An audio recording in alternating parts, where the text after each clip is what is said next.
কেনিয়াৰ চাহে দৈত্যক নমাইছে অসম তথা ভাৰতৰ চাহলৈ।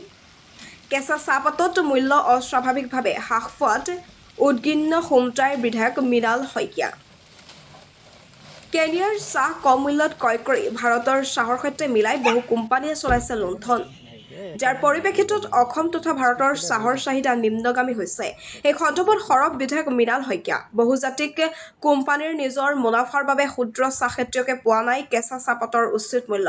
অসমৰ চাহ উদ্যোগত বজা মৃত্যুঘণ্টা সন্দৰ্ভত চৰকাৰক ব্যৱস্থা গ্ৰহণৰ আহ্বান বিজেপিৰ বিধায়কগৰাকীৰ। কথা হৈছে এতিয়া অকল কেৱল ক্ষুদ্ৰ চাহ খেতিয়ক বুলি নহয় বা কেৱল অসমৰ চাহ বুলি নহয়, ভাৰতীয় চাহটোৱে বিপদাপন্ন হৈছে। কিহৰ কাৰণে হৈছে যে কেনিয়াৰ পৰা চাহৰ যি আমদানি সেইটো বিপুল হাৰত বৃদ্ধি পাইছে। এতিয়া যোৱা 2024 কেনিয়াৰ পৰা ইম্পৰ্ট হৈছিলে, আমদানি হৈছিলে 46,15,103, 46,15,103 কেজি চাহ। কিন্তু এই 2025 এতিয়ালৈকে আমদানি হৈছে 66,93,491, 66,93,491। মানে এই ইম্পৰ্টৰ গ্ৰথটো হৈছে 40% গ্ৰথ। এতিয়া কথা হ'ল কি, আমাৰ ভাৰত বিশ্বৰ ভিতৰত ছেকেণ্ড লাৰ্জেষ্ট টি প্ৰডিউচাৰ। এই চাহখিনি যে আহিছে, চাহখিনি অহাৰ লগে লগে ধৰক ভাৰত বা অসমত চাহৰ বৃদ্ধি হৈছে চাহটো, আৰু যেতিয়া যিকোনো বস্তু বৃদ্ধি হয় দামটো কমে। সেইটো অহাৰ লগে লগে আমাৰ চাহটো হৈছে উচ্চ খাপৰ, মানে ভাল কোৱালিটিৰ চাহ, যিটো বিদেশতো নাম আছে। এইখিনি চাহ আহি গোটেইখিনি চাহ এভেইলেবল হৈ গৈছে।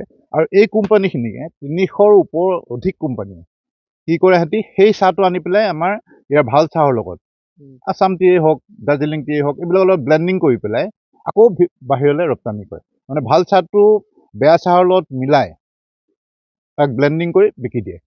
এফালে কৰিছে কি যে চাহৰ যিটো কোৱান্টিটি সেইটো বঢ়াই দিছে বাহিৰৰ পৰা চাহ আনি, তাৰ লগে লগে এইপিনেও আমাৰ দামটো কমি গৈছে। সেই কোৱান্টিটি যেতিয়া বৃদ্ধি হয়, যেতিয়া দামটো অট'মেটিক কমি যায়, তাৰ পাছত আকৌ সিফালৰ পৰাতো কম দামত চাহ আনিছেই, আৰু ইয়াৰ চাহপাতো কম দামত কিনি ভেজাল কৰি পেলাই আকৌ বহুত বেছি দামত বিদেশলৈ ছাপ্লাই দিছে।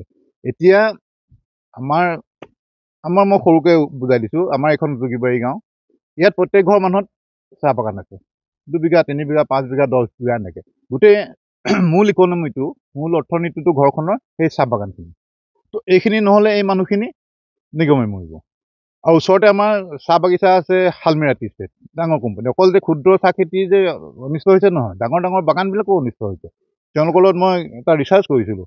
এই শালমিৰা বাগানৰ মেনেজাৰজনৰ লগত মোৰ যথেষ্ট ভাল লগ পাই থাকোঁ। তেখেতে মোক কৈছে যে যদি এইটো গতিত যদি যায় আমি লক আউট কৰি দিব লাগিব বাগান। তাত 1000তকৈ ওপৰ কৰ্মী এই শালমিৰা টি ষ্টেটত হৈছে।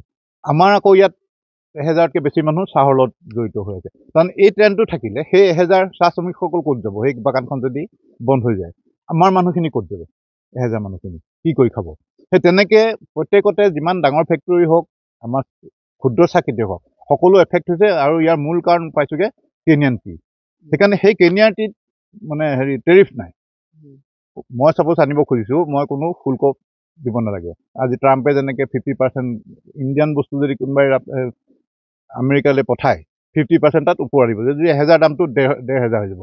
কিন্তু কেনিয়াৰ টি তাত যদি 100 টকা, 100 টকাকৈ আমি ইয়াত দিছোঁ। আমাৰ ভাৰতীয় চৰকাৰৰ কোনো শুল্ক নাই। সেই সুবিধাটোকে লৈ, এই সুৰুঙাটোকে লৈ এই টাটা, ইউনিলিভাৰ নিচিনা বহুত ডাঙৰ ডাঙৰ কোম্পানী এইটো ডাঙৰ এটা বিজনেছ এটা কৰিবলৈ আৰম্ভ কৰিছে। বহুত সিহঁতি ধৰক লাভ খাইছে। সেইকাৰণে এই কেনিয়ান টিটোৰ যদি ওপৰত যদি ইম্পৰ্ট ডিউটি নলগায় বা সেইটো যদি অলপ তাক কণ্ট্ৰল নকৰে, যোনে যি ইচ্ছা যিমান আনিব পাৰে সেই ব্যৱস্থাটো যদি নাইকিয়া নকৰে, কিন্তু অসম টি হওক, ভাৰতীয় চাহ হওক, সকলো বিপদাপন্ন হ'ব।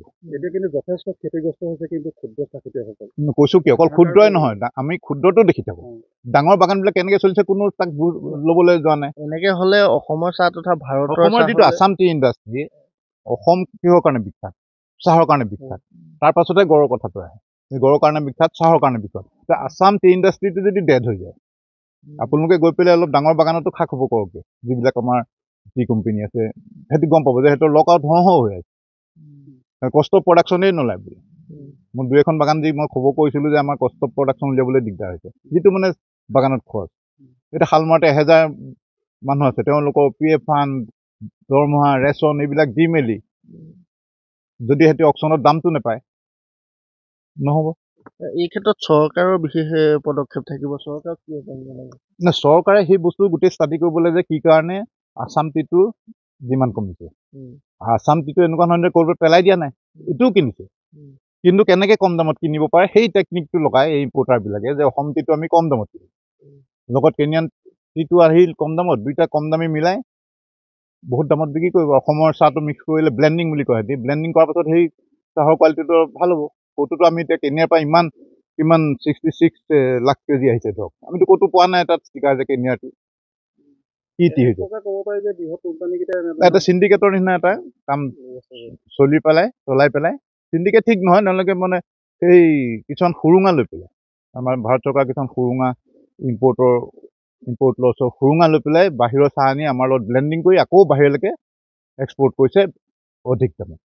মুনাফাটো তাৰমানে তেওঁলোকে খাইছে। আছাম টি ইণ্ডাষ্ট্ৰী যিটো ইমান লাখ লাখ মানুহ ইয়াৰ লগত জড়িত হৈ আছে, এইখিনিৰ মূৰত মাধমাৰ মাৰি এই কোম্পানীসকলে 300ৰ ওপৰ কোম্পানীয়ে ইম্পৰ্ট কৰে কেনিয়ান টিটো, সিহঁতি নিজে মুনাফা লুটিছে।